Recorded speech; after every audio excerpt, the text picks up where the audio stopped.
السلام عليكم ورحمة الله وبركاته. ما شاء الله حروا إنا أو تعسية ولا شيء هضنا أونلاين ونين كذا كجاريو ذي والله is very painful ويان حنون قادرة مسد قف أو life وأقانا عمل أيا والله حنون ودرامي إلا هدرتان هدا ماشي عنكم مقالة فيديو قداوة أيان جوجا and it's very painful. أبايو حانكو لها قلبي إلهكو أتكيو and ilmahaagan ilaahay kula koriyo. Stay strong.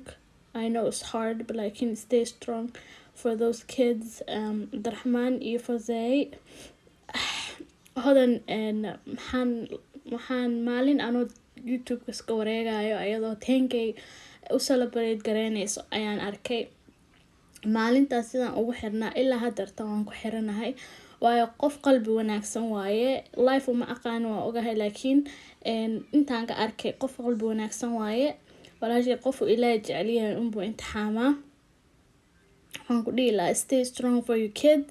It's very hard waan ogahay walaalkayna ilaahay u naxariisto. ilaahay waxaan uga baryaa inuu jannatul firdaws al-aclaa uu geeyo. ilaahay inuu qabrigiisa ilaahay u waasiciyo intuu ka dhintana inuu ilaahay samri iimaan u ka siiyo. khayran ku rajeynaya macanto. Stay strong insha Allah. walaalaha ay daawanayaan idinkana usoo duceeya walaashay videogana share gareeya insha Allah si fudud badan u gaaro oo lagu soo duceeyo walaalkay ilaahay yiraahdo. aad iyo aad mahadsantiin.